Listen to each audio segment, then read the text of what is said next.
Hello' everyone. এইটো মোৰ প্ৰথম ইউটিউব ভিডিঅ'। বহুদিন আগৰ পৰাই ভাবি আছিলোঁ ইউটিউবত ভিডিঅ' কিবা দিম বুলি, কিন্তু বিভিন্ন কাৰণত দিয়া হোৱা নাছিল। হয়তো কণ্টেণ্টেই বিচাৰি পোৱা নাছিলোঁ, কি দিব লাগে বা কনফিডেঞ্চো নাছিল সিমান। কিন্তু ফাইনেলি আজি লৈ আহিলোঁ এটা ভিডিঅ'। এই ছিৰিজটোত মই ক্লাছ 8ৰ গণিতখনৰ চিলেবাছটো শেষ কৰিম বুলি ভাবিছোঁ। আজি ইয়াৰে ফাৰ্ষ্ট পাৰ্টটো লৈ আহিছোঁ।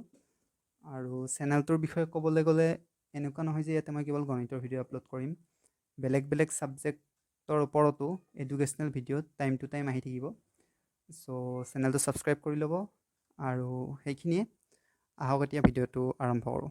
গতিকে পৰিমেয় সংখ্যা কি? যিবোৰ সংখ্যাক পি বাই কিউ আৰ্হিত লিখিব পৰা যায়, য'ত পি আৰু কিউ অখণ্ড সংখ্যা আৰু Q is not equal to 0, সেই সংখ্যাবোৰক পৰিমেয় সংখ্যা বোলে। মানে যিকোনো অখণ্ড সংখ্যা যদি আমি চাওঁ, অখণ্ড সংখ্যা কি কি আছে? এইবোৰ -3, -2, 0, 1, 2, 3, এইবোৰ চব অখণ্ড সংখ্যা হয়। গতিকে যিকোনো যদি আমি ইয়াৰ এটা ভগ্নাংশ লওঁ, যেনে -2/3, ইয়াক আমি পি বাই কিউ আৰ্হিত প্ৰকাশ কৰিব পাৰিছোঁ। এইটো পি, কিউ। চ' এনেদৰে যিবোৰ সংখ্যাক আমি পি বাই কিউ আৰ্হিত প্ৰকাশ কৰিব পাৰোঁ, য'ত এইটো হ'ব পাৰে, যেনে 1, 2, 3 বা -3, এই সকলোবোৰৰ তলত কি থাকে? এটা 1 অলৰেডি থাকে। আমি এইটো আগৰ শ্ৰেণীত পাই আহিছোঁ অলৰেডি। চ' এইবোৰো যেনে -3, -2, 0, 1, 2, এইবোৰো একোটা পৰিমেয় সংখ্যা। কেৱল পৰিমেয় সংখ্যাবোৰত এই পি বাই কিউ আৰ্হিত এই হৰটোৰ মান 0 হ'ব নালাগিব। যদি হৰটোৰ মান 0 হৈ যায়, তেন্তে সেই পৰিমেয় সংখ্যা নহয়। গতিকে চিম্পল, সেইটোৱে পৰিমেয় সংখ্যা। নেক্সট আমি কেইটামান বিধি বুজিব লাগিব। প্ৰথম বিধিটো আছে আবদ্ধতা বিধি। ইয়াতে কৈছে যে দুটা পৰিমেয় সংখ্যাৰ যোগফল সদায় এটা পৰিমেয় সংখ্যা। মানে যিকোনো দুটা পৰিমেয় সংখ্যা যদি আমি ধৰোঁ, যেনে 1 and 2, এই দুটা পৰিমেয় সংখ্যা হয়। কৈছে যে এই দুটাৰ যোগফল 1 and 2 যোগ কৰিলে কিমান হ'ব? 3, 1 + 2 = 3 এটা পৰিমেয় সংখ্যা হ'ব। গতিকে সেইটোৱে কৈছে ইয়াতে যে দুটা পৰিমেয় সংখ্যাৰ যোগফল সদায় এটা পৰিমেয় সংখ্যা। নেক্সট কৈছে দুটা পৰিমেয় সংখ্যাৰ বিয়োগফল সদায় এটা পৰিমেয় সংখ্যা। যেনে আমি যদি এটা পৰিমেয় সংখ্যা, যেনে 2/4/2, ইয়াৰ পৰা আমি বিয়োগ কৰিলোঁ 2, এইটো এটা পৰিমেয় সংখ্যা, এইটো এটা পৰিমেয় সংখ্যা। ইয়াৰ মানটো কিমান হ'ব? 2, 2 - 2 = 0, 0 এটা পৰিমেয় সংখ্যা হয়। গতিকে বিয়োগৰ ক্ষেত্ৰতো আবদ্ধতা বিধি মানি চলে। 3 নম্বৰতে কৈছে দুটা পৰিমেয় সংখ্যাৰ পূৰণফল এটা পৰিমেয় সংখ্যা। গতিকে যিকোনো যদি আমি দুটা পৰিমেয় সংখ্যা পূৰণ কৰোঁ, যেনে যিকোনো হ'ব পাৰে, 3, 2, 2, 3, গতিকে সেই দুটা পূৰণ কৰিলে যিটো ফল পাম, সেইটো এটা পৰিমেয় সংখ্যাই হ'ব। কেৱল পৰিমেয় সংখ্যাবোৰ হৰণৰ ক্ষেত্ৰত আবদ্ধ নহয় বুলি কৈছে। ইয়াৰ কাৰণ কি? যেনে যদি আমি যিকোনো সংখ্যা এটাক, যেনে 2ক আমি 4ৰে, যদি 2/4, এইটো এটা পৰিমেয় সংখ্যা হয়। এইটো কাটিলোঁ এবাৰ, দুবাৰ।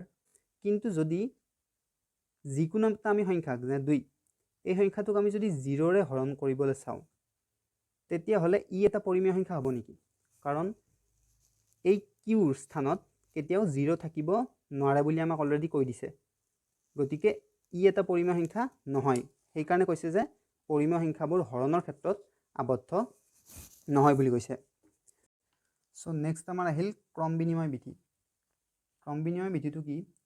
যে যদি আমি যিকোনো দুটা ভগ্নাংশ ধৰি লওঁ, যেনে 2/3 আৰু 3/4, এই ভগ্নাংশ দুটা যোগ কৰিলে আমি যি পাম, সেই মানটো ভগ্নাংশ দুটাৰ স্থান দুটা সাল সলনি, মানে 2/3টো আমি এইপিনে লৈ গ'লোঁ আৰু 3/4টো আমি এইফালে লৈ আহিলোঁ।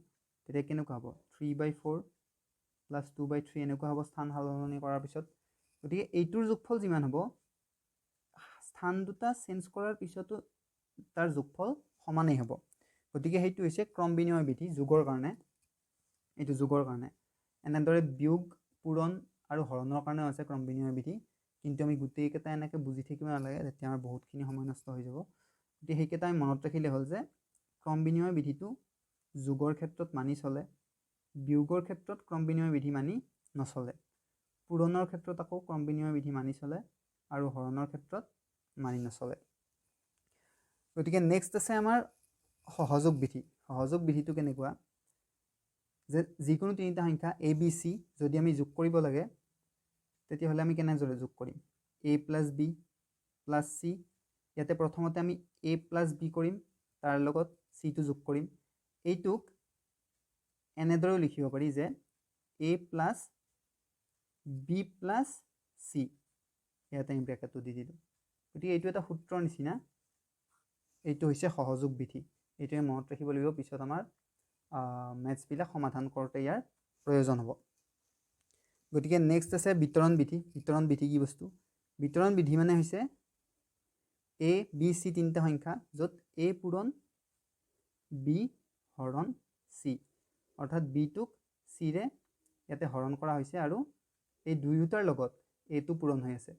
ইয়াক আমি কেনেদৰে লিখিব পাৰোঁ? যিহেতুকে এটো বি আৰু চি দুয়োটাৰ লগত পূৰণ হৈ আছে, গতিকে এ পূৰণ এবাৰ আমি এইটোক বিৰ লগত পূৰণ কৰিব পাৰোঁ, ইয়াতে ব্ৰেকেট হৰণ চিনডাল আছে। তাৰপিছত আমি এইটোক চিৰ লগত পূৰণ কৰিব পাৰোঁ। গতিকে এইটো এটা সূত্ৰ, এইটো হৈছে বিতৰণ বিধিৰ সূত্ৰ। এইটোক আমি এনেদৰে লিখিব পাৰোঁ। এইটো সূত্ৰ আমাক পিছত সমাধান কৰাত প্ৰয়োজন হ'ব। গতিকে আমাৰ বিধি কেইটাই আছিল। নেক্সট আমি অনুশীলনীৰ ফালে আগবাঢ়িব পাৰোঁ এতিয়া। অনুশীলনী 1.1, ইয়াতে প্ৰথমটো সত্য আৰু অসত্য বিচাৰ কৰিব দিছে। প্ৰথমটো দিছে যে পৰিমেয় সংখ্যাই যোগ আৰু পূৰণৰ বিনিময় বিধি মানি চলে। এইটো শুদ্ধ হ'ব নে অশুদ্ধ হ'ব? আমি অলৰেডি পাই আহিছোঁ যে পৰিমেয় সংখ্যা এটাই যোগ আৰু পূৰণৰ ক্ষেত্ৰত বিনিময় বিধি মানি চলে, বিয়োগ আৰু হৰণৰ ক্ষেত্ৰতহে মানি নচলে। গতিকে এইটো কি হ'ব? সত্য হ'ব।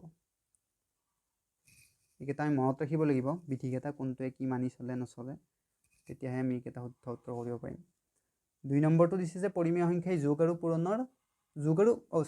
বিয়োগ আৰু হৰণৰ ক্ষেত্ৰত সহযোগ বিধি মানি চলে বুলি কৈছে।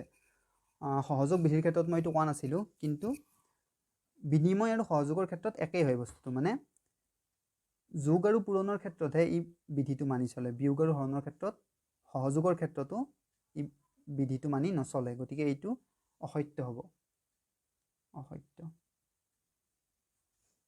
3 নম্বৰটো আছে যে পৰিমেয় সংখ্যাই বিয়োগত আবদ্ধ নহয় বুলি আছে। আমি অলৰেডি পাই আহিছোঁ যে পৰিমেয় সংখ্যাবোৰ কি? যোগ, বিয়োগ আৰু পূৰণ তিনিওটাৰ ক্ষেত্ৰতে আবদ্ধ হয়, কেৱল হৰণৰ ক্ষেত্ৰত আবদ্ধ নহয়। গতিকে এইটো কি হ'ব? এইটো অসত্য হ'ব, এইটো হ'ব অসত্য।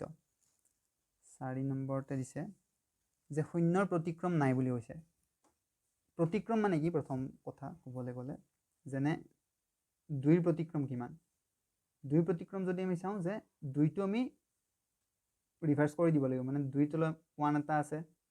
ইয়াতে যদি এতিয়া মই হৰটো ওপৰত লৈ যাওঁ আৰু লবটো তলত আনো, 1/2 হ'ব। গতিকে 2ৰ প্ৰতিক্ৰম হ'ব 1/2। এনেদৰে 0ৰ ক্ষেত্ৰত 0ৰ তলতো কি আছে? 1 এটা আছে। কিন্তু যদি আমি 0টোৰ ক্ষেত্ৰত 1টো ওপৰত লৈ যাওঁ আৰু 0টো তলত লৈ আহোঁ, এই ভগ্নাংশটো গ্ৰহণযোগ্য নহয়। কাৰণ কিয়? p/q আকৃতিত কিউৰ স্থানত কেতিয়াও 0 থাকিব নোৱাৰে। গতিকে শূন্যৰ প্ৰতিক্ৰম থাকিব নেকি? নাথাকে। গতিকে এইটো কি হ'ব? ষ্টেটমেণ্টটো সত্য হ'ব, সত্য। 5 নম্বৰত কৈছে যে শূন্যটো এটা পৰিমেয় সংখ্যা। শূন্যটো যদি আমি চাওঁ, শূন্যৰ ক্ষেত্ৰত আমি এইমাত্ৰ কৈছোঁৱেই আমি যে শূন্যটোৰ ক্ষেত্ৰত এটা কি থাকে? শূন্যটোৰ তলতো এটা 1 থাকে। আৰু আমি এইটো p/q আকৃতিত প্ৰকাশ কৰিব পাৰিছোঁ। এইটো p, এইটো q, আৰু লগতে qটো ইয়াতে কি? শূন্যটো কিউটো ইয়াতে শূন্য হোৱা নাই, q is not equal 0। গতিকে এইটো মানি চলিছে নে চলা নাই? পৰিমেয় হোৱাৰ চুক্তিটো নিশ্চয় চলিছে। গতিকে 0টো এটা পৰিমেয় সংখ্যা হ'ব, সত্য হ'ব। ইয়াক আমি p/q আকৃতিত প্ৰকাশ কৰিব পাৰিছোঁ। নেক্সট আহিছে 6 নম্বৰ। 6 নম্বৰটো দিছে, 6 নম্বৰটো আমি চাব লাগিব বিধিমতে। 5/6, 4/7 এই ভগ্নাংশকেইটাৰ পূৰণফল সমান বুলি দিয়া আছে এইকেইটা ভগ্নাংশৰ পূৰণফলৰ লগত। গতিকে এইটো ক্ষেত্ৰত যদি আমি উলিয়াব লাগে যে এই তিনিটা ভগ্নাংশৰ পূৰণফল সমান হয় নে নহয় এই তিনিটাৰ লগত, তেতিয়া আমি এইটো আৰু এইটো সমাধান কৰি নাচালে হ'ব। আমি জাষ্ট চাব লাগে যে ইয়াতে বিধি কোনটো প্ৰয়োগ হৈ আছে। যেনে যদি আমি ভালদৰে চাওঁ, ইয়াতে গোটেইকেইটা ভগ্নাংশ একেই আছে, মানে 3/2 এইফালেও আছে আৰু 3/2 এইফালেও আছে, 5/6 এইফালে আছে, 5/6 এইফালে আছে, আৰু এইটো 4/7 এইফালেও আছে এইফালেও আছে। জাষ্ট কি হৈ আছে, এই ভগ্নাংশকেইটাৰ ক্ৰমকেইটা চেঞ্জ হৈ আছে। 3/2টো ইয়াতে প্ৰথমতেই আছে আৰু এইফালে 3/2টো লাষ্টত আছে। গতিকে আমি অলৰেডি পাই আহিছোঁ যে ক্ৰম বিনিময় বিধিৰ ক্ষেত্ৰত, পূৰণৰ ক্ষেত্ৰত ক্ৰম বিনিময় বিধি মানি চলে নে নচলে? চলে নিশ্চয়। গতিকে এই দুটাৰ পূৰণফল সমান হ'ব, গতিকে এইটো কি হ'ব? এনচাৰ সত্য হ'ব, কাৰণ এই ক্ৰম বিনিময় বিধিত মানি চলিছে। 7 নম্বৰটো কি আছে? 7 নম্বৰটো একেই, 5/9 1/3 সমান।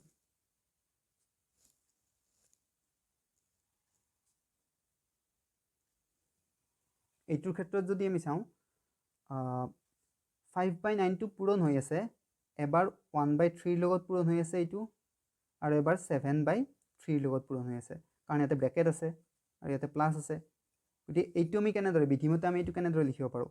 এনেদৰে লিখিব পাৰোঁ নে নোৱাৰোঁ? 5/9 পূৰণ 1/3, আমি এইটো পাই আহিছোঁ অলৰেডি, এই প্লাছ চিনডাল মাজত হ'ব, 5/9 পূৰণ 7/3, এনেদৰে আমি লিখিব পাৰোঁ এইটো।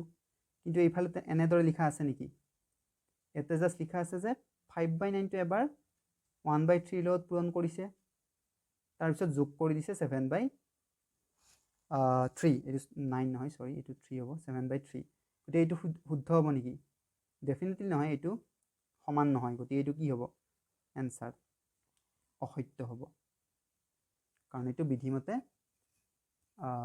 পৰা নাই বিধিত।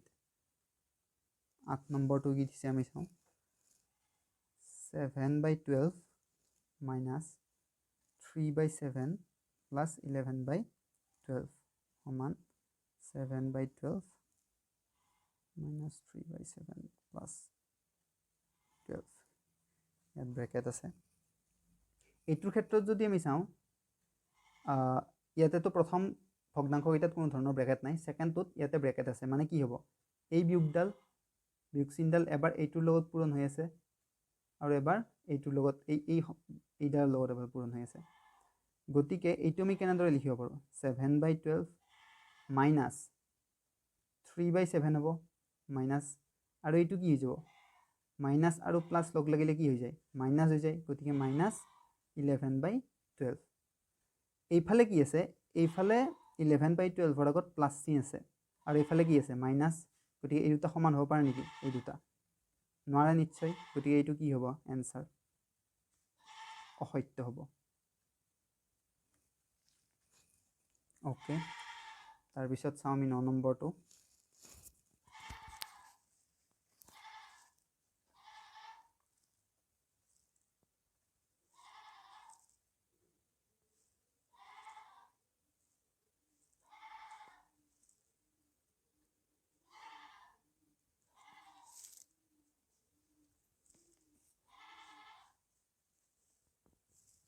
গতিকে 9 নম্বৰটো আমি চাবলৈ, এইটো আমি চিম্পলি সমাধান কৰি চাব পাৰোঁ। এতিয়া এইটো -3/11 পূৰণ 2/9 হৈ আছে। গতিকে 3 দি আমি 9 কাটিব পাৰোঁ। 3 দি 9 কেইবাৰ যাব? 3 বাৰ যাব। 3 3 গুণ 9, আৰু এইটো সমাধান কৰিলে সমান কিমান হ'ব? এইটো সমান -2 হ'ব, আৰু 11 3 গুণ 33 হ'ব। ইয়াতে দিয়া আছে -3/11। এই দুটা সমান হয় নেকি? নিশ্চয় আমাৰ এই দুটা সমান ওলোৱা নাই সমাধান কৰাৰ পিছত। গতিকে আমাৰ এইটো কি হ'ব? এনচাৰটো অসত্য হ'ব, অসত্য। আৰু আমাৰ লাষ্ট এটা আছে, এইটো আমি নেক্সট পেজত কৰোঁ।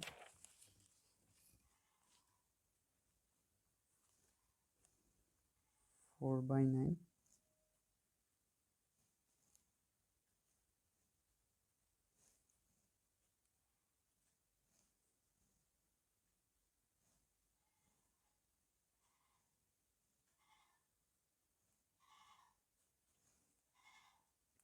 এইটো যদি আমি চাওঁ ইয়াতে এইটো এটা বিধিমতে পৰি আছে 4/9টো পূৰণ হৈ আছে এবাৰ 11/12ৰ লগত আৰু এবাৰ পূৰণ হৈ আছে ই -5/6ৰ লগত ইয়াতে যদি আমি চাওঁ এইটো লিখিছে তেনেদৰে 4/9টো এবাৰ পূৰণ কৰিছে 11/12ৰ লগত ইয়াৰ ষ্ট্ৰাকচাৰটো এনেকুৱা হৈছে নে নাই এইটো যদি ধৰি লওঁ আমি a পূৰণ b + c তেতিয়াহ'লে কি হ'ব এইটো a পূৰণ b + b a পূৰণ c গতিকে ইয়াতে কি কৰিছে এবাৰ a পূৰণ এইটোৰ লগত পূৰণ কৰিছে b প্লাছ a 4/9টো আমি a বুলি ধৰিছোঁ a পূৰণ -5/6 গতিকে a পূৰণ b প্লাছ a পূৰণ c এই বিধিটো মতে এইটো কি শুদ্ধ হৈছে গতিকে এইটোৰ এনচাৰ সত্য হ'ব